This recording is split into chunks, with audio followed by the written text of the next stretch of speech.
So here it is, Adam Caplan's 8-step guide to liking people, which gets people to like you. First step, smile.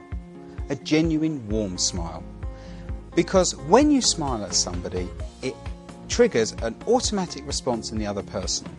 You know, when we smile at infants, if you have a newborn and you smile at them, they will automatically smile back because it triggers an automatic response in us. Subconsciously, we are saying, I like you, I want to be your friend.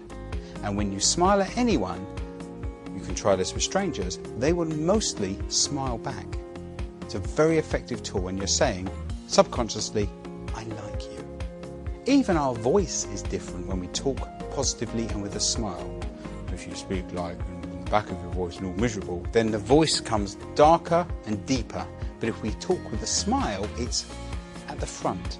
Tony Blair would talk with a smile, and it's a light, bright voice, as opposed to a deep, dark voice that might look at, say, the other Labour leader that followed him, Gordon Brown, who spoke with a dour, down, deep voice. When you speak with a smile, it's another part of body language, actually, and this even works on the telephone because you can hear a smile. You may have heard the phrase, dial a smile. Well, this is what it means to project your voice positively. And when you speak brightly and you smile, people are aware of it and they are more welcomed by it. Secondly, use open body language. Now, by open body language, I mean arms open, palms open, as opposed to a more defensive body language or that sort of body language. This says I'm being defensive, I am wary of you. This says I'm not wary of you and I trust you. Again, at a subconscious level. These sort of interactions open people up, and it's very easy to do. Another part of having open body language is eye contact. Look at people straight in the eye with your head up. It shows that you're not afraid, but it's also non-confrontational. If people are like this, it's almost like they're getting ready for a fight. But if they're like this, then they're up and they're open. Third part I'd like to look at is be interested in the other person. Talk about things that are relevant to them. Talk about things they are interested in, not what you're interested in. You know, in my career in sales, I've had many instances where most of the sales conversation has been talking about things that are interesting to the customer because I've put my things on the back burner. And then right at the end of the sales call, when I've built the rapport, when I've built the relationship by showing interest in them, it's made the actual sale process extremely quick and easy because I've already built that friendship with them. Then they're open to what I've got to say, they've built the trust, they've built the openness, they know that I like them because I've shown interest in them, and the sale follows really quickly.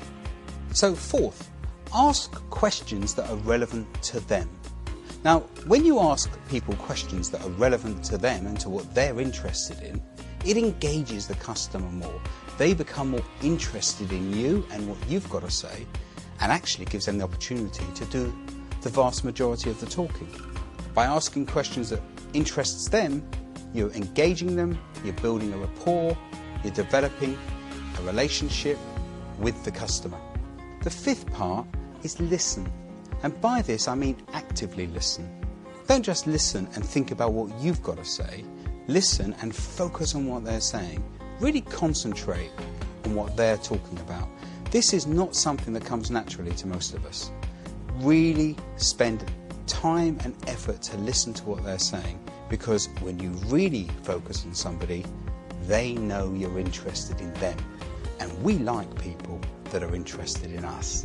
So if you do that to somebody else, they'll be interested in you. Actively listening to somebody leads on to the next part, which is giving people space and time. Giving people space and time, apart from being polite and really good manners, lets people feel comfortable in themselves and makes them confident, should I say, to talk to you. It allows them space to breathe and to feel relaxed. And you want your customer to feel relaxed and comfortable, because then they're more open to what you've got to say. Having a customer that's defensive and on the back foot means they are less likely to say yes when you want to sell them something, than they would be if you were open and relaxed. So the next part, and a really important part, is having given that customer time to talk, is to acknowledge what they're saying. Now, I'm not talking about interrupting them, because you should never interrupt the customer. Not if you really want to build a long-term relationship, if you really want to give the customer time to talk. Interrupting them is saying, well, your time is not as important as my time. And that irritates people and builds barriers. Acknowledge what they're saying. Phrases like, okay, or that's a good point, or I see what you're saying, or even, uh-huh. All of these are encouraging noises you can make to let people talk. Really important for building good relationships. When you acknowledge, you're showing that you're listening. And actually, if you acknowledge with a comment such as, okay, I think that's a really good point, or I can see how that helps you, or whatever it is, you're showing them that you understood what they say. And when people listen and understand us, it makes us feel good and it makes us feel important. And another terrific reason for using acknowledgements is that it acts as a sales clutch, and we're going to talk about that later. And the sales clutch allows you to keep control of the conversation whilst letting the other person think that they're in control. It's a key part of good sales and bringing the customer into the conversation in a positive way. Lastly, put the other person first. Think customer first. I have a saying that has set me in good stead throughout my life, and it's this: if I can help enough people get what they want out of life, then I will get what I want, or what I want out of life. So instead of thinking me, me, me, you need to start thinking you, you, you. And I've always found that the more energy that I put into other people, I get double back in return, as opposed to being all about me. Making it all about them means that they will feel warmer, more open, and like you more. And it becomes a much more positive conversation. Instead of thinking the customer's always right, think put the customer's needs first.